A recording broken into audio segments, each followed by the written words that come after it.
his mom. Yeah, okay. Okay, that's okay. Hold on. What the heck is this?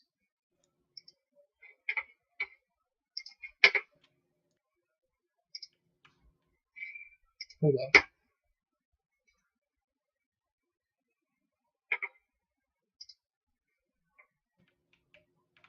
That's a little better, but it's still not enough.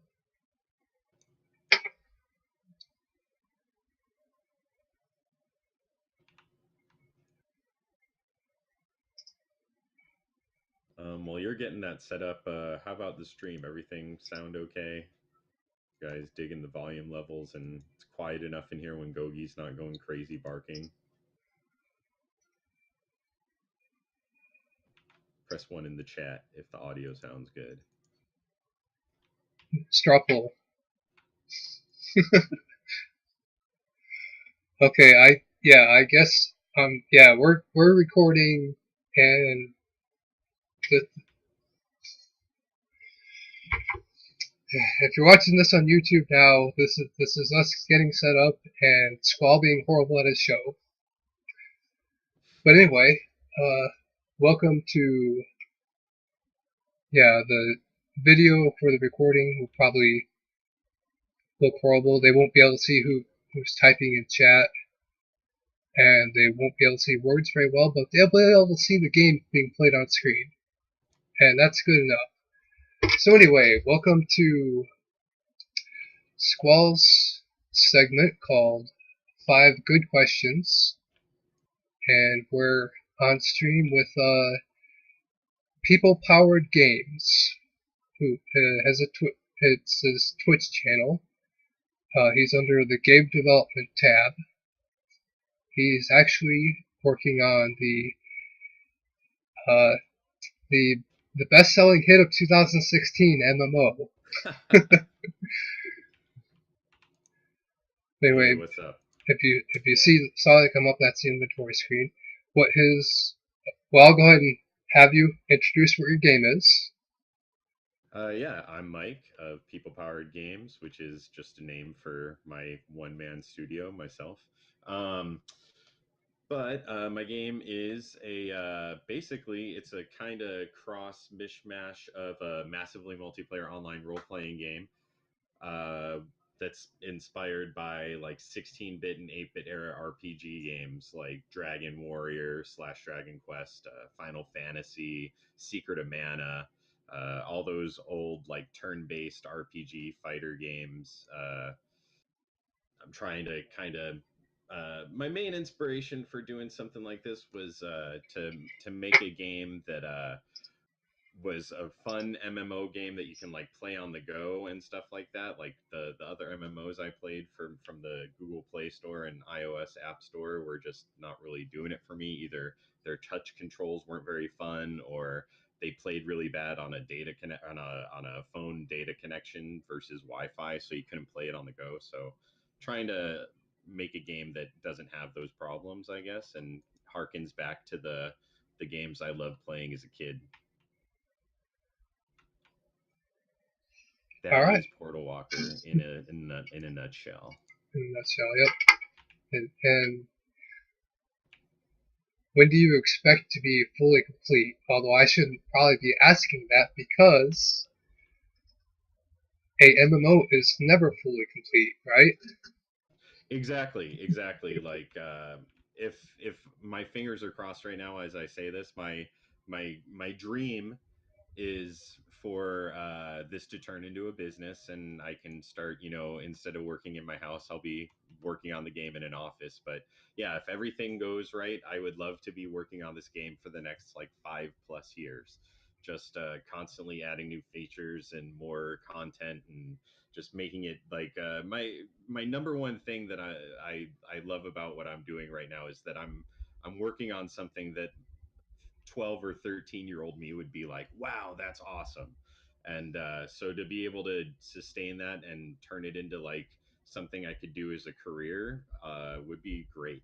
And right now, I don't know anybody that would pay me to do this. So I'm kind of taking it on as my own personal pet project. And Yeah, so the idea is it wouldn't really be done ever, ideally, but I hope to have the retail launch, so to speak, sometime next year, at the latest at the end of next year. So, like, end of the year 2016, a year from now. And by retail launch, I consider that having a native Android version and a native iOS version in the iTunes store and the Google Play store.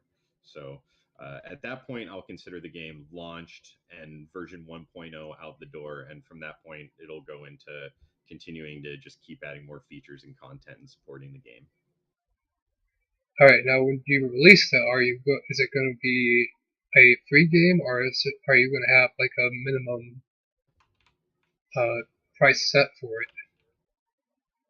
My idea is to always have Portal Walker be a free to play game. Now you can play it for free at portalwalker.com as we speak. And I really thought with this kind of game, I want it to anybody can play it at any time. Once it goes on the Google Store, it's going to be a free app, and I plan on supporting it through cosmetic purchases and optional purchases that don't involve any kind of stat boosting or in-game advantages. Uh, so no XP boosts, or you won't be able to go into a shop where you use real money to boost your level or buy a weapon that nobody else can get unless they pay money. All of the purchasable items and services will be they won't affect the game, and you won't have to ever pay money to unlock content that other players have access to that does affect the game, like weapons and areas of the game, like where there's dungeons, quests. Like there were none of the game none of the none of the content that really matters in the game will ever be behind a paywall. Okay, well that's good because a lot of the because that's like it's somewhat like Team Fortress with the hats, where Mm-hmm. you pay for the hats, but the hats don't really do anything. But also, uh, but a thought just came in my head. Well, and this is an issue that I have myself. Just Sante said, "Pay for shirtless pics." Yeah, I could sell those. That might be a way to make money. I think that breaks the terms of service on Twitch, but I'll have to look into that. Have my lawyer check that out. I don't think it would be Twitch, but if you're willing to do that on your own website. But okay, so that's good. It establishes a precedent for MMOs being, well, I wouldn't say establishes a precedent, but it starts a discussion about why aren't more MMOs like this. Because I know Yeah. World of Warcraft is a big. They use a lot of actual in-game money purchases for a lot of their stuff. Yeah, but World of Warcraft aren't all of their in-game purchases cosmetic. Like you can buy a $20 horse or something like that, but it's just a horse. Like it doesn't it's a mount. Like you can go out and get a mount if you want, but it's not the cool horse. Yeah, And then, you pay the subscription fee. But I mean, to address the issue that you brought up, it's not going to change. The reason why there's so many pay to win games is because people want to make a lot of money, and that's a great way to make a lot of money. But fortunately, me being one person, I don't need to make a lot of money. In fact, like money is not my prime motivator. If it was, I would have gave up on this a long time ago because it's been probably like 2 years since I've had a job plus. Because before I started this game, I was going to school. So yeah, actually, it's been like 3 years since I've had a job. But yeah, money is not my prime motivator, and if it was, I'd probably have some pay to win elements in my game, and that's why pay to win is in a lot of other games. I mean, I don't know. It's like it's a great way to make money. I gotta admit, like if I was concerned about making money and I had a lot of mouths to feed, like artists and designers and product managers and PR people and CEOs and all that stuff, I mean, there'd be pay to win in my game, but it's just me, and I think that I can make a really cool game that I can monetize and do decent, business with, for myself, all team, and start small and keep it small, and not, I, not have to be evil, not have to mess with the game just to make money. Yeah. A good example of pay to win is the Magic Origins, Magic Duels that got released on Steam. Uh, it's definitely pay to win. If you pay more money, you unlock more cards. You have better cards. You can unlock everything naturally, yes, but you can just unlock everything faster if you pay for the cards. So basically, it's just like Magic the Gathering has always been. Magic the Gathering is actually like the first example in my life of a pay to win game, and I Yeah. hated it. I hated that example because I grew up without much money. I didn't ever get any like extra money or anything, and before I was 16, I didn't have any way of making money. So like, when everybody got into Magic cards at school when I was 13, 14 years old, I had a really shitty red deck that was made out of cards that my buddy didn't want. And I never won a game of Magic at school in my life. Hmm. And when I did occasionally get a chance to buy one pack of cards, I never was able to accumulate enough cards to make a cool deck. Meanwhile, I'm playing all these rich kids from across town at school who their parents take them to the card shop to like play in tournaments and buy single cards for $5 or $10 a pop. And I was getting slaughtered. So yeah, I think a big part of why I am super anti pay to win is because I grew up experiencing that in real life in a collectible card game. And to this day, I can't stand Magic. Like I just can't deal with it. It's too much. It's too expensive to be good at that game. Yeah. That's why I'm sort of moving away from Magic and I'm starting to play deck building games, which are really fun because everything is included in the box, which it's more based around strategy than than uh, buying individual cards. Mm. So I like that. All right. So question one: What made okay? What made you start development on this game? We kind of went into that a little bit, but is there anything else you're willing to share about what made you start on this project? Oh, I'd be happy to get into it. Well, like I said, my main motivation was I decided I wanted to. I was going to school, and circumstances in my life kind of uh, left me in a place where I had to get out of school and start doing something else with my life. And I basically I decided to move out to my hometown where I grew up in, and my dad still lives there. And I lived all the way across the country in California for the last like 20 years. So I decided I have the opportunity to do something crazy and different with my life now.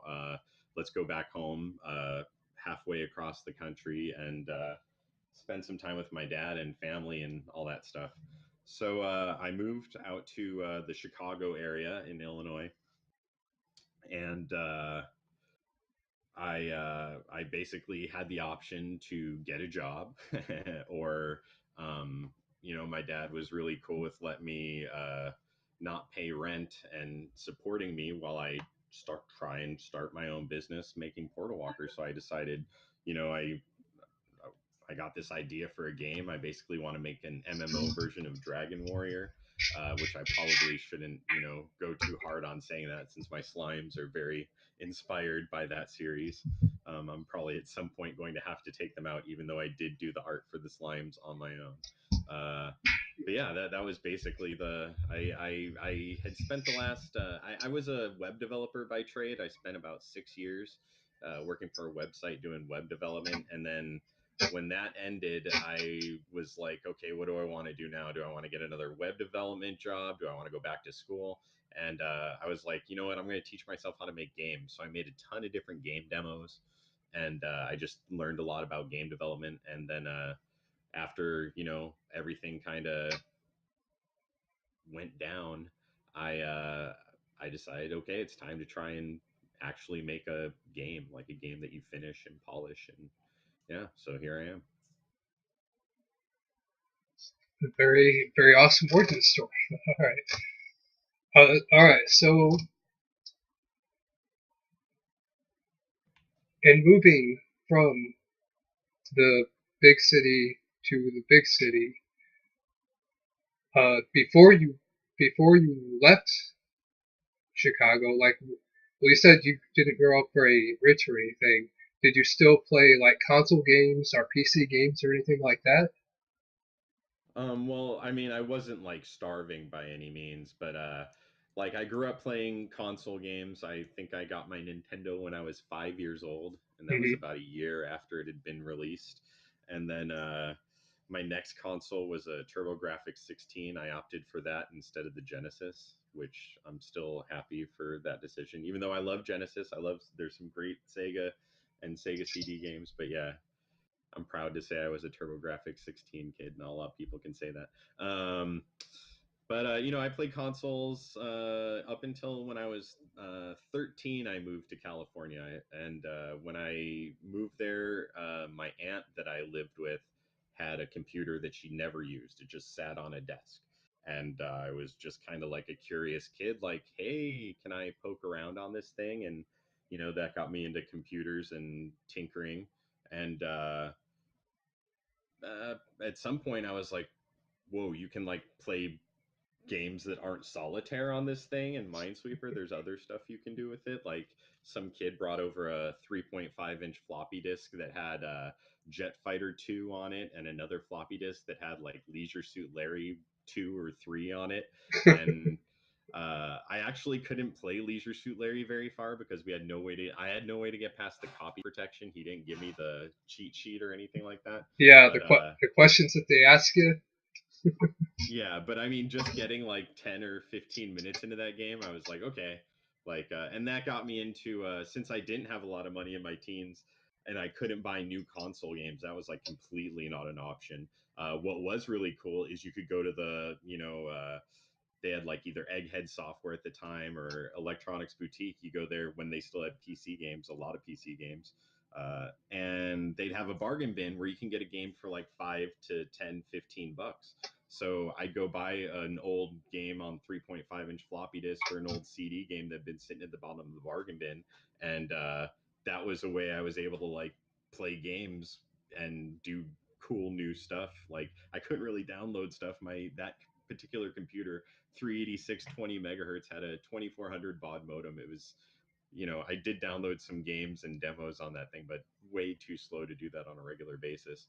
And that was way before the internet, like at least me being on it, started with like bulletin boards and stuff like that, where I'd dial up and then I'd spend all night, maybe 8 or 10 hours downloading like a 500 kilobit file, something like that. Yeah, the old phone signal that signifies the internet phone sound. So, well, that's interesting. So then you probably went. Are you a console gamer nowadays? Or I'm not a modern console gamer. Like, I don't own any of the modern current gen consoles, but mm, mainly that has to do with, you know, trying to live on a budget right now while I'm doing this project and not being interested. Like, if I could afford the consoles, I'd have a Xbox One and a PS4 and a Wii U. I'm actually, out of all the three of those, I'm most interested in getting a Wii U. I think yeah, there's a lot of I'm always been a fan of Nintendo, and I got to play the Nintendo games at some point. yeah, But there's stuff on all the consoles that I'd be playing right now. I do have all the last gen consoles: a Wii, a PS3, and an Xbox. Um, I 360. yeah, 360, yeah, and I have pretty much every console before that. I mean, I have always been a big like console historian and fanatic, but as of late, I'm kind of more do most of my console gaming on emulators and stuff like that, and occasionally I'll pop in a game on the PS3, but yeah, these days I spend so much time working on the game and streaming that um, I pretty much just play one-off games that are real quick and easy to pick up and put down, like Rocket League. I've been playing a lot of Rocket League lately when I have time to goof off. You, I'm offended by that. Oh, I hate that game. you hate Rocket League? I hate Rocket League Well, how can you hate Rocket because it's League? a I would like. sport game. It's a sport game, and that's all it is. It's sports. I hate all sports games Okay, except for Tony Hawk. you'll draw the line past Tony Hawk. Yeah, Whereas, like, wait, okay, Tony Hawk's okay. Tony Hawk is a legitimate sport that they have like legitimate real life sports tournaments for. yeah. But a game that uses rocket cars that shoot up in the air and fly around and knock a ball around. That's a sport that's just offensive. It's soccer. It's basically soccer. That's all it is. It is basically just soccer. I'll give you that. I'll give you that. And you know what's funny? I hate soccer. I played soccer competitively growing up. Soccer's a cool game or whatever. I don't care. I don't watch soccer as an adult, whatever. But Yeah. Rocket League, a lot of fun. Uh, Next question. No, when I said took offense to that, I was just meaning it in a joking way. Because yeah, no, I know people who play it, and I'm just like, well, it's really not my thing. I'm more an RPG guy. I'm more Zelda. I'm more Final Fantasy. and so now you got to make a dig at them publicly on your podcast. That's right. I will I I will throw shade in all directions. I don't even care. But I do it in a loving, joking manner because they I have respect for them because they're creating a product and people want to use it. Such as your game. I wouldn't shit on your game because I didn't Well, your like game's it. awesome, and you can't shit on my game. It's a great game. No, I'm just... Okay. The, I will make one comment. Your game is too easy to die in. It is I a tough game. It yeah. is. There are elements about it that are tough. It has I give you that. a steep learning curve. I give you that. I give you that. But let me counter that with two things. First of all, it is very entirely possible. I've done it multiple times to go from level 1 0 experience just starting off to like level 10 12 without dying once. Like it's entirely you're capable of doing it if you're careful and you play good and you use good strategy in like killing stuff and then coming back and healing, so on and so forth. And then second of all, just I mean, this is going to be a matter of taste that is up to people's opinions, but I like games that you feel a need that you have to survive, and that if you do bad then you fail at surviving and you pay a penalty for that. And I feel like new games don't do that a lot. They're especially like AAA games are afraid of not holding the player's hand. And like a big inspiration like that I'm trying to stay true to in Portal Walker is those 16-bit and 8-bit console RPGs. I'm trying to stay true to their formula in as many respects as I can. Like the losing half your gold on death thing, like that's totally from Dragon Warrior. Like anytime you died, you lost half your gold on death. And I just adapted that to be the punishment in my game for death. So those games were kind of brutal. Like if you weren't careful and you just wandered off after starting the game into a forest that was you weren't ready for, like you'd get messed up and they would send you back to the start town and they'd be like, yeah, we revived you, good job, you died. So Portal Walker kind of works the same way. I made it a little bit challenging, but I do contend that it is absolutely possible to start a character from scratch and not die. Like, unless another player wants to be a jerk and comes up and kills you, like, you can totally level and keep going and get to like level 10 without dying. I assure you it's possible. All right. Well, thank you for that little advice. For any people watching the YouTube video and are interested in playing this, you know that ahead of time now. Not spoiling anything for you, but you know that ahead of time now. So the reason I died is because I'm not good at games. And this is a precedent I've established on my channel that I'm not good at games. All That's right. something that I can't like provide a guarantee for or anything, and I don't really know how to balance the game around people who can't play games well. Um, that's yeah, I Okay. Here's an idea. Pay pay to win for levels. We'll play it for levels. yeah, that's I can't do it. I can't do it. Like I, I have these, kid who grew up on the wrong side of the tracks ethics. yeah. That that is fine. That is fine. All right. So since this is the one single project you're working on now, do you picture yourself working on any other projects in the future other than this? Maybe like Yeah. a short mini game based Yeah, around this, yeah. maybe? I mean, I have worked on other projects in the past. Nothing as elaborate as Portal Walker, but yeah, I would like to work on more projects in the future. I have other ideas for games. I occasionally get like, little ideas here and there for smaller, less elaborate games for sure. I have some ideas for bigger games that I'd like to do. Before I started working on Portal Walker, I had an idea for a casino themed game I wanted to do. Um, it was mostly going to be based around starting out with like 100 cash or whatever and going to blackjack and poker tables and playing multiplayer blackjack and poker and other casino games, slots, what have you, and accumulating money and then using that money to pimp out your avatar and stuff in an MMO world. If you couldn't tell yet, I like building MMO games. Uh, so, Yeah. it was going to be something like that. And I started with writing a poker game, and I got the poker game done. Like, I have a Texas Hold'em multiplayer 9-handed poker game that is basically running off of the same base technology that Portal Walker is running off of. And that was like my foray. I was like, the first thing I'm going to do is work on the poker game. And then if that works, I'll build the rest of the game. And yeah, scrap that, forgot about it. Too much stuff to work on. So yeah, Portal Walker was a little bit more fun. Well, plus with the casino game, if you're playing MMO, and that's a dick. Yeah, it was. Yes. Oh, that inappropriate, sir.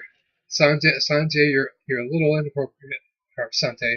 Anyway, okay. With regarding the casino game, though, another thing is you'll have people who aren't good at card games, like they would be losing their money left and right with another. Yeah. So anyway, but okay. So for the audience, don't steal his idea because it's his idea. Oh no, I don't. You know what's actually the funny kicker of this is that the code name for my game, which was Casino Quest, a company did come up with an app, a casino game app called Casino Quest. And the funny thing is, one of the guys who works for that game, the guy who did the art for that game, is a guy I used to work with. I've like gone to parties at his house and stuff. I'm friends with him on Facebook. Like that's how I found out about it. It's all like Colin has is on your news feed and he's like, "Hey guys, try my company's new game, Casino Quest." And I'm like, "You bastard!" Like that's my damn. Like I'm not gonna fight you guys in court for that name. It's over. Yeah. But that was long after I abandoned the project. I'll have to name it something else. Oh well. Yep. Oh well. That just means you have to think a little bit more about it. Yeah. But I still will always probably refer to that project as Casino Quest. That's such a good generic name for a casino MMO project. Hmm. All right. So let's see. Question 3, 4. Um, do you? My next question is about future projects, and we kind of went into that already. All right. So I'll go ahead and go with the last question, and then I'll go ahead and also um,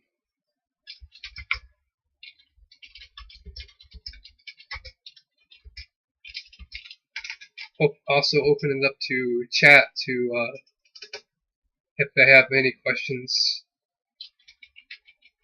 Yeah, as long as chat has questions and not boners, I'm ready to do it. So, number 5.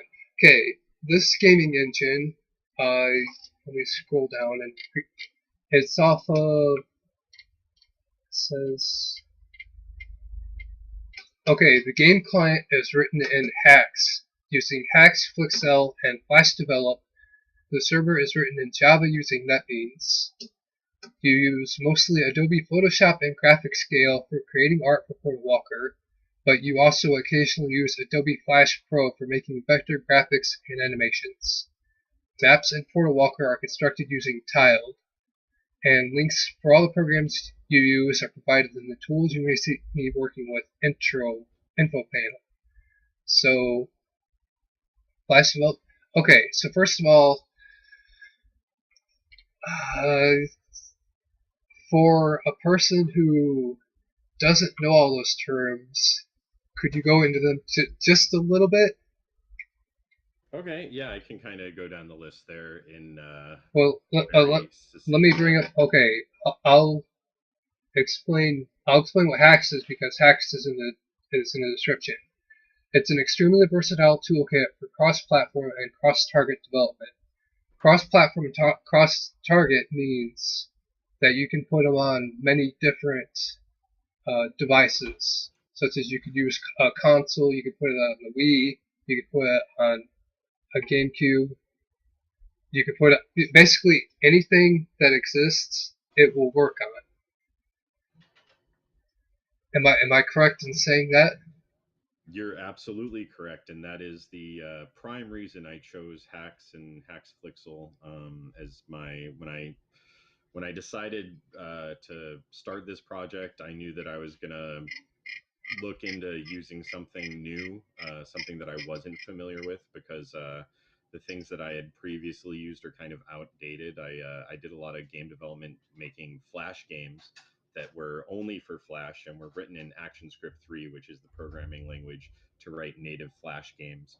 And that's kind of outdated now. You can't really port it to phone. It was just a big pain in the butt. So since this was a 2D game, I didn't want to use Unity. I like Unity, but I didn't want to use Unity for this. Uh, so I decided, in looking around at the different game engines and framework APIs for 2D stuff at the time, Hacks and Hacks Flixel looked like exactly perfect for what my skills are and what I wanted to do. And yeah, Hacks is just another programming language like any other programming language. It's just pretty obscure. Not a lot of people know about it or what it does, but yeah, it's multi-target. The same code that I write that runs the Flash client. I just switch a tab and it compiles the same code for the Android client and the iPhone client and the PC client and the Mac client and the Linux client and the BlackBerry client. So it's like code once, run anywhere. Very, very cool. Would you recommend it for newbie game programmers? No, not at all. And I don't say that arrogantly. I say that because there's not a whole lot to help you out there. It's a very undocumented language because it's so small and not really well known and widely used yet.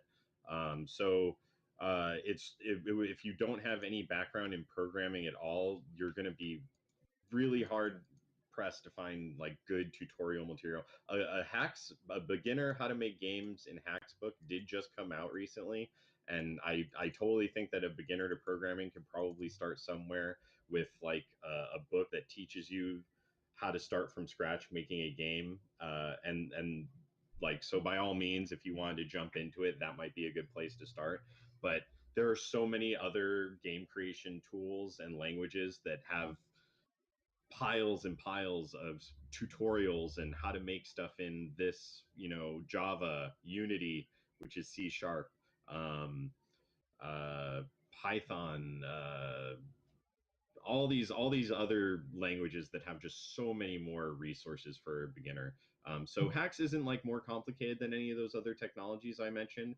It's just not well documented. So it would be hard to get into if you don't know how to just dig into like API documentation and start with a new language from scratch. You know, Yeah. that's not beginners stuff. Okay. Yeah. Well, the the game I'm using a game engine I'm using called Twine. Have you heard of that one? Did you say Twine? Yeah, Twine. I think I heard of that just because you mentioned it the other day in chat. Okay. But It's I don't. it's text based and it's like a choose your own Mhm. adventure kind of thing.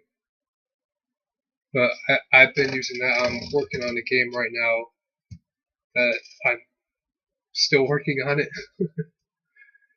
But anyway, that's I do. It's kind of easy to use, so I do recommend that to newbies or to people who are experienced with with Yeah, I mean, I think if you've never programmed a day in your life and you just I want to make a game. Like that's what I'm going to do. That's my idea.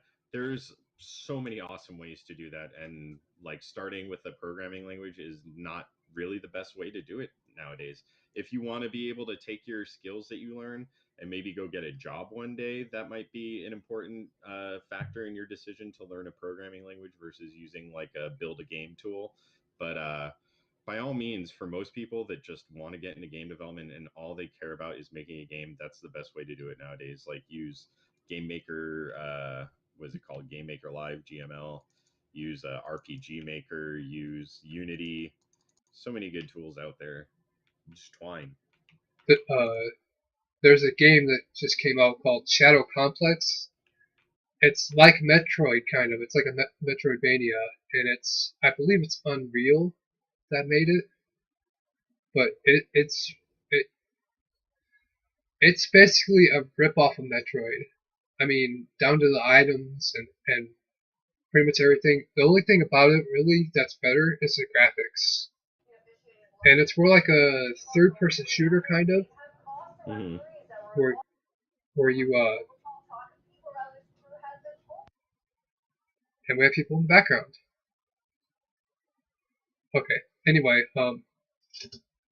it's a third person shooter where like you can actually fire on enemies in the background, which is kind of cool.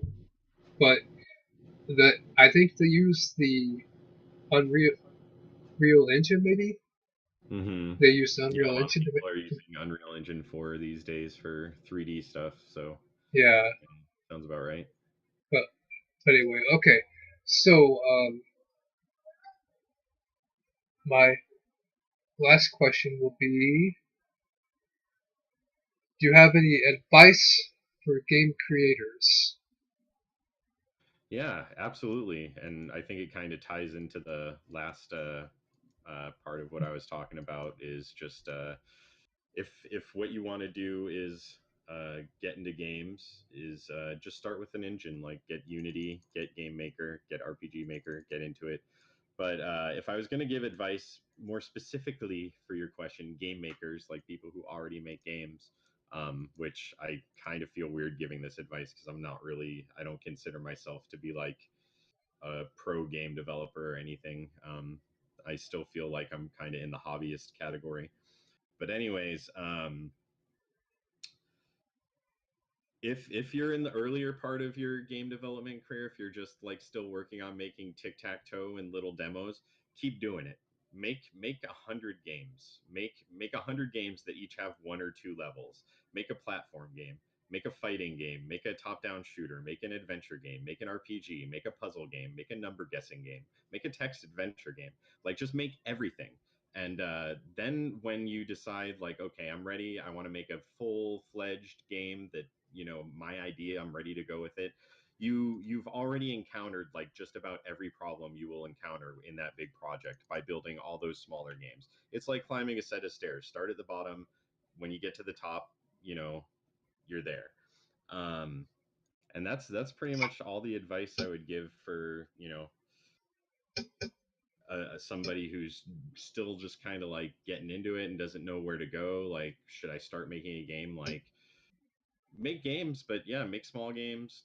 Once you make one game, like in a make a puzzle game, and then make something else. Make like a platform game after that, and then make another type of game, and then yeah, just keep at it. Like put as much time into it as you can. Like the more time you put into it, the more you're gonna get out of it. All right. Well, then let's go ahead and start reading questions from the chat. First of all, let's see. Uh, Revoken666 says, "What about the story? Who am I endgame? Do you even have a story for the game?"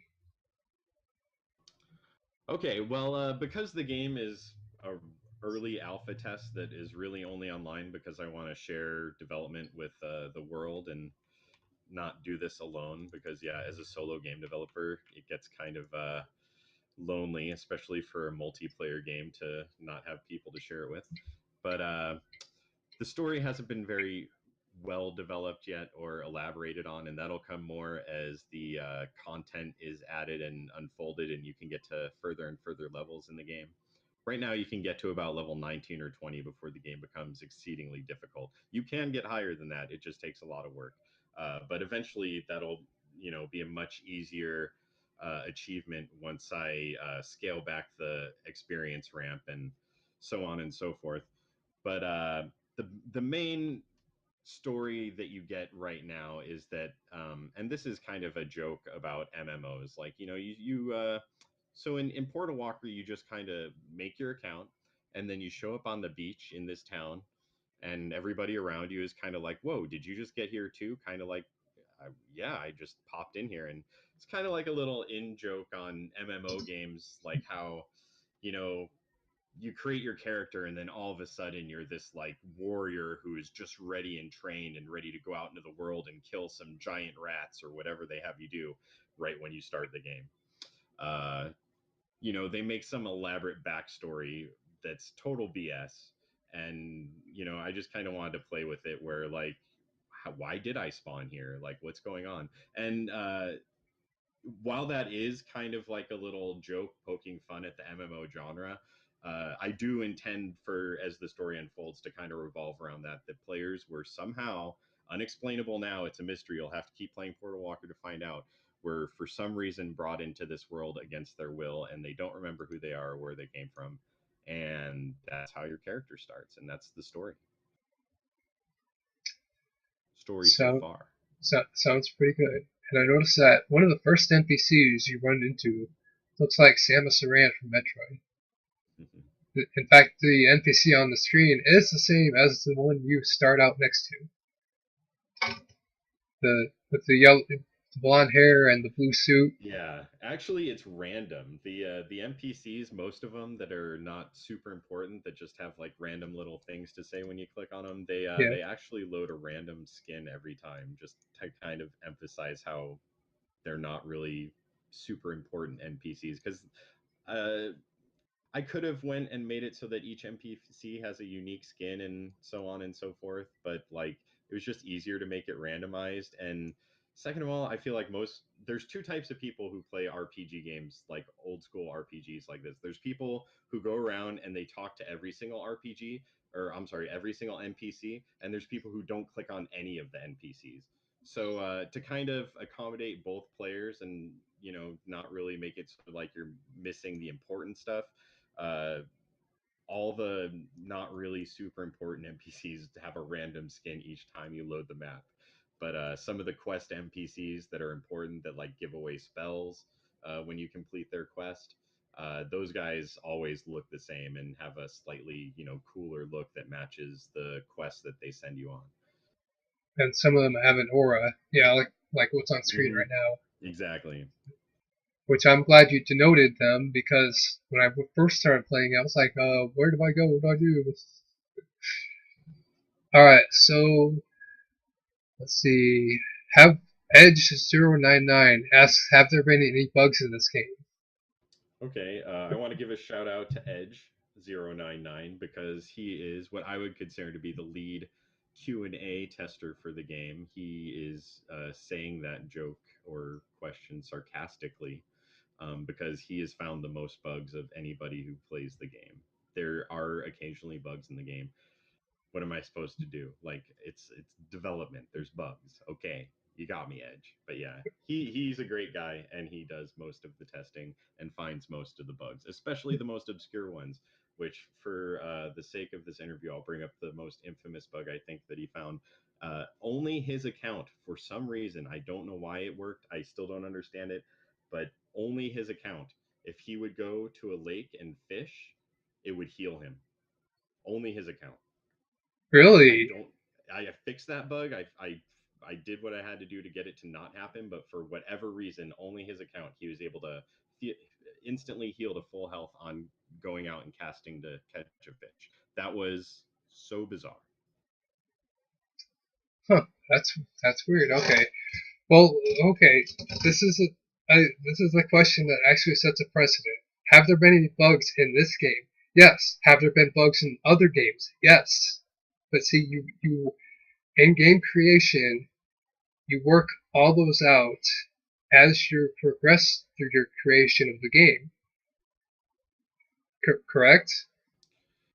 Yeah, I mean, unless you're making an incredibly simple project and you're incredibly talented, and there's some crisscrossing there, you're going to run into bugs. Not everything's going to work right the first time.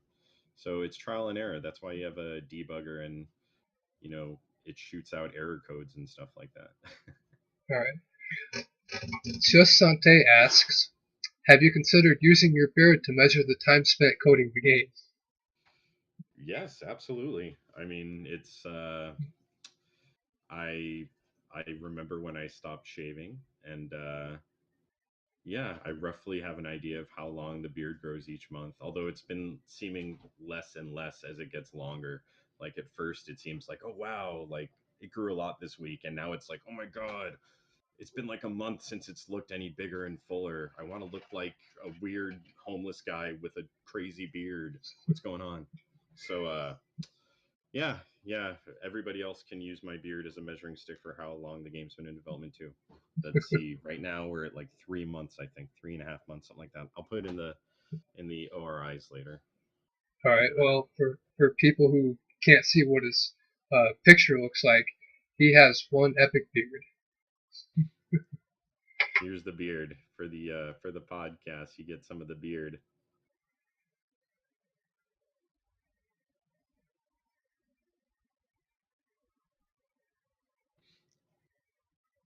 Yep, there we go. Epic beard. Okay, your mouth is moving, but people can't hear what you're saying. Yeah, they Oh, can't hear me. It's not okay. synced. It's not going to be synced, but Yeah, there you go. Twitch is 2 seconds behind. So anyway, Right. all right. Well, thank you for. Okay, drugs are bad for Jews asks, when do you think a MVP shall be ready for the game? What is MVP? I don't know. Most valuable player? I That's don't know. There's leaderboards for my game. If you look at my stream, I keep a leaderboard in the top right. Eventually, I'll put those in on the website and in game. But for now, they're kind of a gimmick to draw my regulars to my channel without doing anything even more gimmicky, like using a chat bot that rewards loyalty points or giving away game consoles to draw in viewers. I can let you have your glory by being in the stream if you're a really good Portal Walker player. Yeah, I don't know what else MVP could mean. I don't know. We already have an MVP, and that is Jay Witt, and he is the leader of the fishing leaderboard. He's level 24 on the fishing leaderboard, which is by far the most competitive leaderboard in Portal Walker. So he's the MVP. Him uh, or Procyon One, who's number one on like half the leaderboards. Those guys share MVP. okay. Sean Dawn 153243 says, just notice the character moves towards the mouse when pressing and button on the left of the screen. Yeah, the character moves towards the mouse clicks because the game right now revolves 100% around, well, not 100% anymore, but the test client revolves around the Android and iPhone releases. So playing with the mouse is meant to simulate playing on a touch screen. Where you tap the mouse is where you would be tapping the screen on a touch screen device.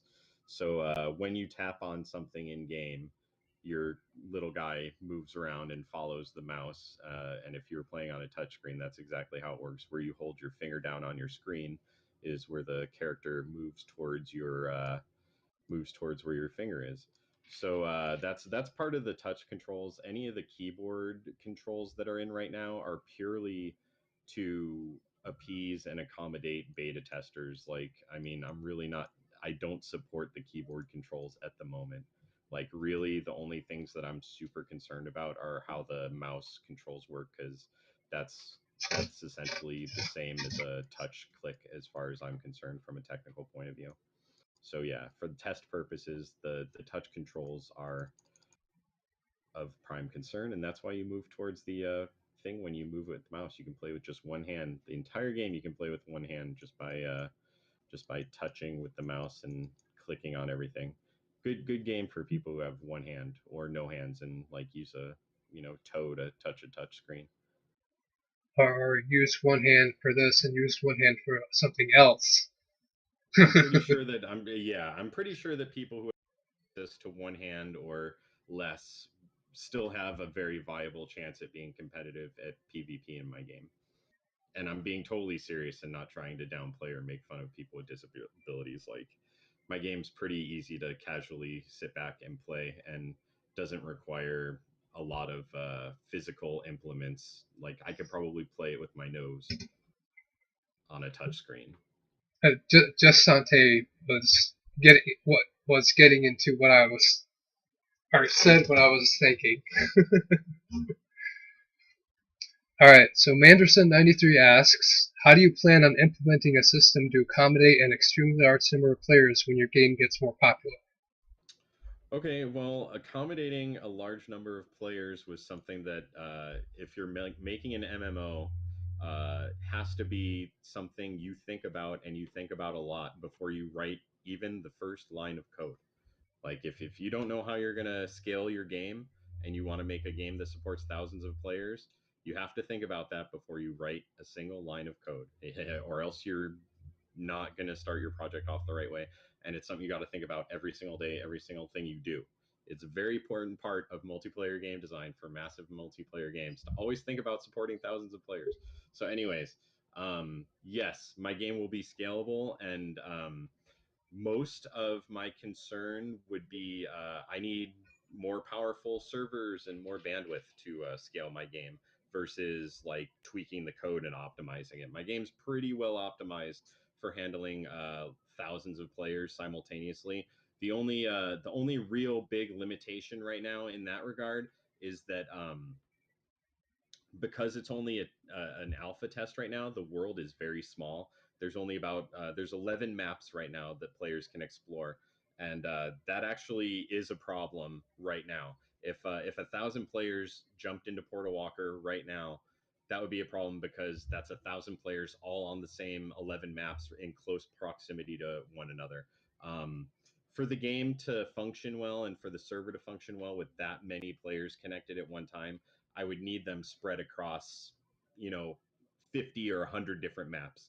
I would need those players spread out because what really taxes the server is when clumps of players are all grouped up close to each other. And that's going to happen. You're going to have social hubs like cities and dungeons and stuff like that, but you want to have the world be big enough where generally most players are only within range of another like 20 or 30 players.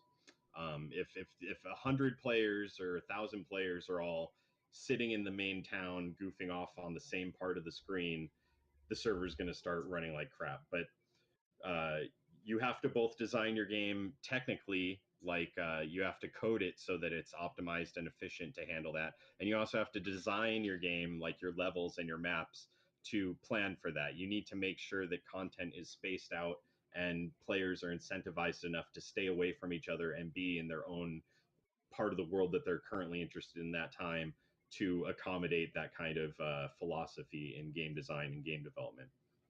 So yes, I do think, and I'm confident that right now, if my game had 1,000 players jump on, that the servers would be okay. But I would probably need to upgrade my test server. Like I would need to upgrade the amount of RAM and CPU it has because it's on a very, very, very not powerful CPU server installation right now. So yeah, to scale up, all I need to do is get more servers and increase their CPU power, get more bandwidth, that sort of thing. Okay, Sean Don, a lot of numbers, asked about planning a mini map, but Yeah, there will be a mini map. I haven't implemented it yet. Again, because the world's so small, it's one of those features that I'll probably deal with more closer to a phase where I'm working on polishing the UI and adding like bells and whistles versus adding core features like I am right now. The maps, there's only 11 maps to explore right now, so like if I make a mini map right now, I'm pretty sure that I'm going to have to keep updating it over and over as I release more content and more maps. So it's like one of those things where it's like, A, it's not super useful right now because the world's so small, and B, it's like easier to build it after the world's bigger than it is while the world's small and adding on to it every time I release content. So yes, there will be a mini map, and but no, it probably won't be anytime soon for the reasons I just explained. okay, Jasante and Drugs Are Bad for Dudes have pretty much the same question. Could you say what kind of tropes you're going to have and avoid, such as races and stuff? I don't really think you would be implementing races, would you?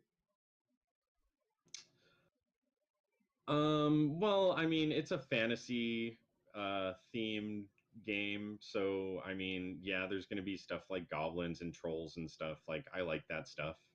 I want to have kobolds and vampires and zombies and skeletons.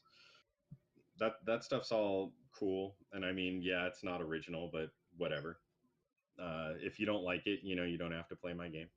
Uh, but uh, but yeah, I mean, I would say like I'm sticking to that fantasy theme, and I will definitely try and come up with some unique things here and there to spice it up and put my own spin on it. But will there be some overused tropes from the fantasy genre? Yeah, there's still going to be swords and spells, so like so only so much you could do with it without it being completely ridiculous. Alright. And then I guess one last question because it appears that you have a bug issue to take care of. Jasante asked, also, I'm really interested in what kind of priority you're giving changing the sprites based on what your character has equipped. Okay, that is more of a limitation of art resources versus being able to actually do it. It's actually already in the game. Right now, if you switch weapons, you'll see, whatever weapon you have equipped, you'll see it on your character when you attack. Right now, I have this really cool Araxia's Fang weapon, which is like the best weapon in the game right now. But like you'll see if I go up to this tree and start chopping it, it'll switch to my like axe on the avatar. I do plan to have full avatar customization where your chest piece, your boots, your pants, your gloves, and your helmet show up on your character. But I don't have the art for it right now. Like if I had the art for it, I would put it in the game tomorrow. But because I don't have a different sprite for each of those different, it's hard. It's a lot of work. You got to make a sprite for each of those items for each frame of animation. And right now, I am using a placeholder character sprite. That's not even my own art, and I can't use it in the game. I have to have an artist redo that for me. So my first priority when an artist does start working on this game is to get them to redo the character art and then make items for the character so we can dress up the character in all the different armors and stuff that they're able to wear, and also do some other character customization type stuff, like change the color of your skin, be a man or a woman. There's currently you can only play as a man. I'm going to have it so you can. I basically want the character creation screen to be very simple. So the only additional thing I want to do is selecting your sex, whether you're a man or a woman, and then all the other character customization will happen in game after that, like getting your hair cut.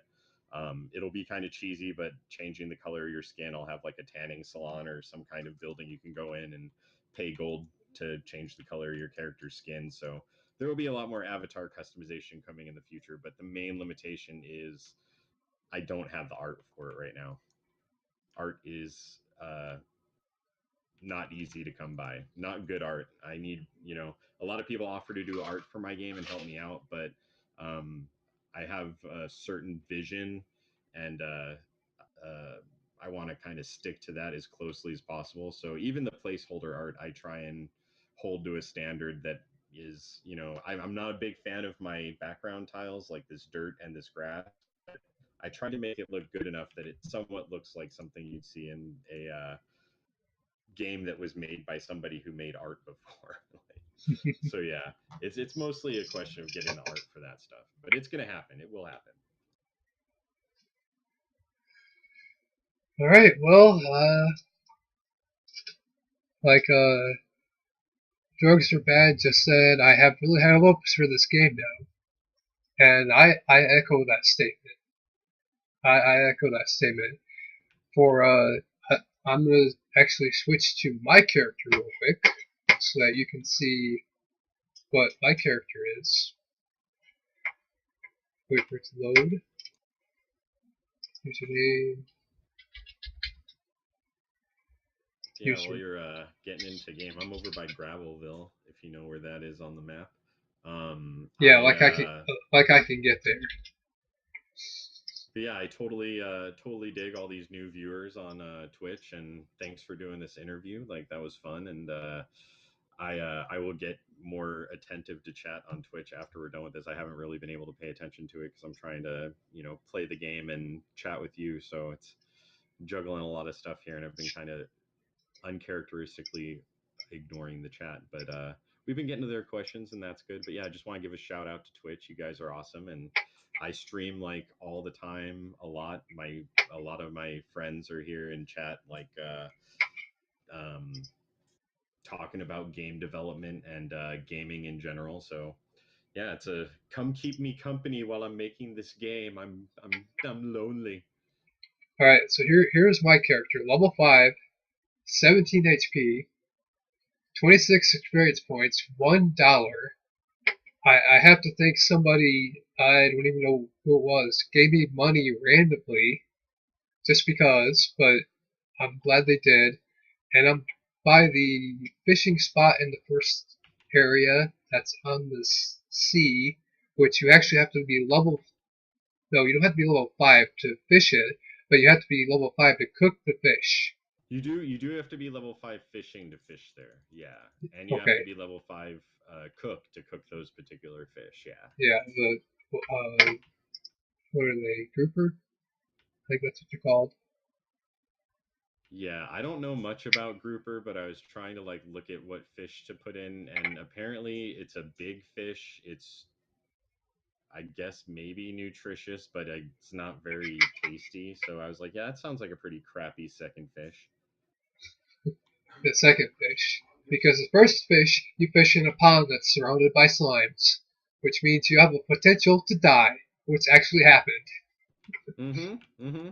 Yeah, I did that intentionally because teach players that not everywhere that they can just chill in AFK is safe. Like, and that's really the first place where people are going to sit and gather is the beginner fishing hole, generally. And yeah, it's kind of just like a little game design mechanism to, like, for instance, this fishing hole we're at right now is totally safe. Like, I don't even think you get PvP'd here. You're in town, but there's places where you can mine where monsters can get you, and if you're outside of town, other players can kill you at any time. So it's just kind of to reinforce that, like, oh, okay, teach the player, something can jump them when they're out there fishing. So you're paying the price if you start fishing and then walk away and go start playing another game or something. Could come back dead. Yeah, yeah, that's true. Okay, I just brought up the skill menu just to show people. There's elemental skill, holy skill, shadow skill, none of which I know anything about. I could go into that a little bit. These are the newest skills that I added to the game, the combat skills. And the combat skills are basically how you customize your character's class, like in a traditional sense. Like usually most games let you be like a warrior or a mage or an assassin, rogue, what have you. And this is basically how you're going to customize your combat fighting style. Right now, there's three skill trees, and I plan to have many more.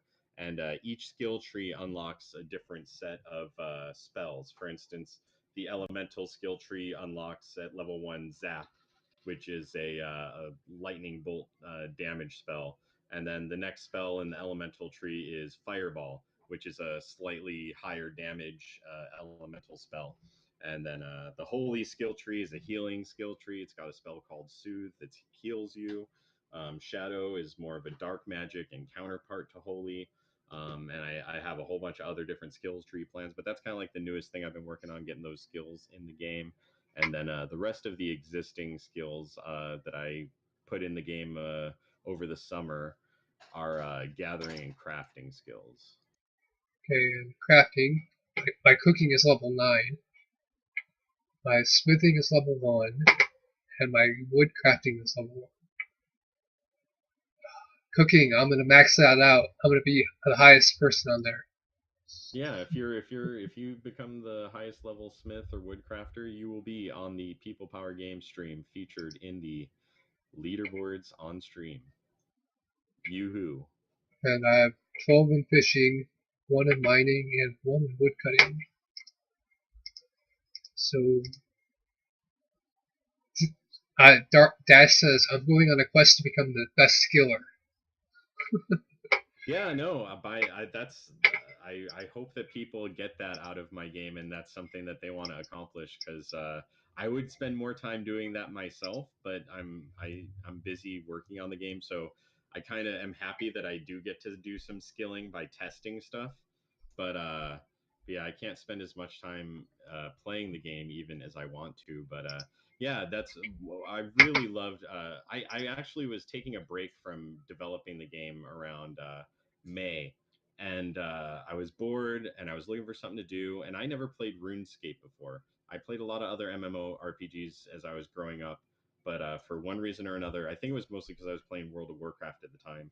I never got into RuneScape, so I tried old school RuneScape on the free server, and it was amazing. I played it for like a week from the moment I woke up until the moment I went to bed. I played like every single day. I loved it, and I was like, why am I doing this? Like, I should be spending this time making my own game that is almost exactly like this, but better.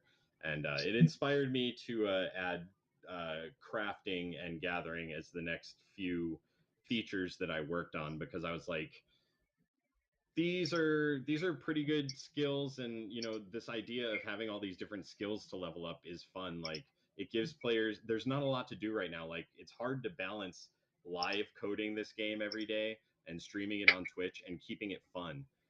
So to give players something to do, I put in all these gathering and crafting skills over the summer, early in the game's development, to put in all these leaderboards. Like, not only can you use these skills to make items and craft items and get use out of them, but by leveling up your skills, you can be on the leaderboard, be number one, and players were into that. Like, I mean, there's the guys who are number one on the leaderboards worked actually impressively really hard to get there.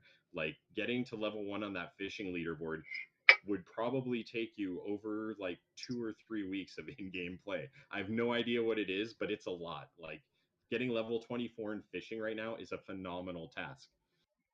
So yeah, I'm glad players enjoy it and are having fun with it. Totally why I put it in. Yeah, I know I'm having a little bit of fun with it. I like all the side stuff. I just don't like combat. Yeah, so I mean, I hear that, and I totally want so that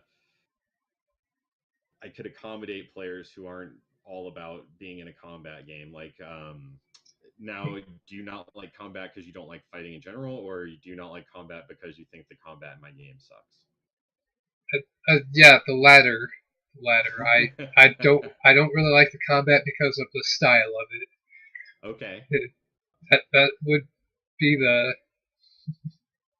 Okay, to that I say, I mean, I figure you'll stick around for a little bit longer after this interview, as far as like checking the game out and stuff. To that, I just challenge you to get a little further in the game and try out the combat after you have some spells. I feel like you really don't get a sense of what I'm going for with the combat before spell casting is introduced to your character. So by all means, if you don't like the combat, you don't like the combat. That's fine. Not everyone's gonna like it, and that's nothing wrong with that. But I do ask that you at least give it a shot with the spells, because that will give you a better sense of what the combat's supposed to be like. It changes the game dramatically, at least according to my testers and feedback I've received. that's when the fun happens. Huh? Yeah, it's. I mean, so the spell combat in my game works kind of like I I'd like to call it like almost like Hearthstone, as far as like, you know how Hearthstone, each turn you get your mana charges and you could use those to use X amount of cards or whatever each turn. Yeah. My system's kind of like a reverse Hearthstone. Like, you start with your mana charges empty in combat, and each auto attack builds up a mana charge, and then once you have, enough mana charges to cast whatever spell you're looking for, you can cast it, and it's kind of like being a rogue in World of Warcraft.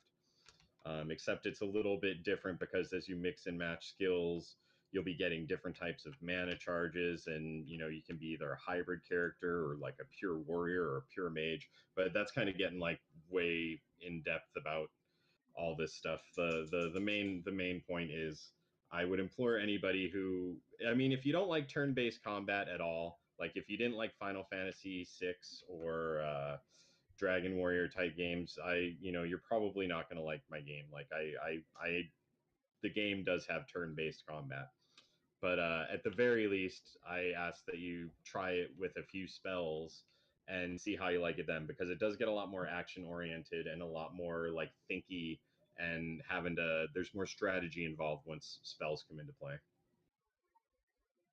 Okay. One thing I just saw, you went off the right side of the map. I Yeah, had let me no I actually. I had no idea you could do that. Oh yeah, you can. There's 11 different maps you can explore. Okay. Um, there's a cave. There's bosses. There's other towns. There's other shops. There's secret shops. Easter eggs.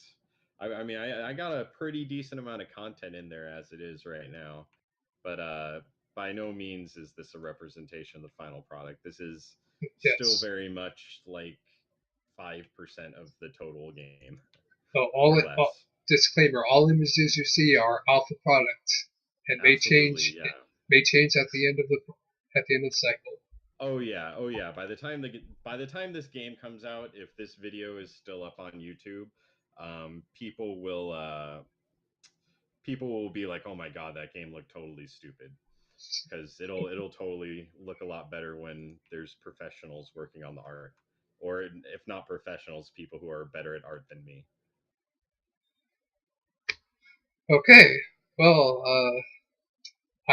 thank you for this interview, and maybe we'll come back to this in a year and see, because you said next year you're shooting for and the final, or at least the alpha release, right? Mm-hmm. So, all right. Well, thank you, listeners. Thank you, watchers. Any last words, Mike? Yeah, no, this was fun. Thanks for having me. And if anyone wants to check out my game, it's at portalwalker.com. And you want to go ahead and show your Twitch? Oh yeah, my Twitch is twitch.tv/peoplepoweredgames. Usually looks like this, having a party on Twitch. Yep. But yeah, Game to check go. me out on Twitch. Check me out on Twitter. I'm at Portal Walker on Twitter. But Okay. can check out, you find all that stuff, links to everything at my website, portalwalker.com. And you can even play the game on Portal Walker. So, and you're dancing, and there's Shia LaBeouf. Yeah, he's up there to encourage players to get more ranks on the leaderboard. Just do it. Don't let your dreams be dreams. Just do it. All right. Well, thank all my watchers. Thanks all my listeners, and take care of yourselves and have a great day.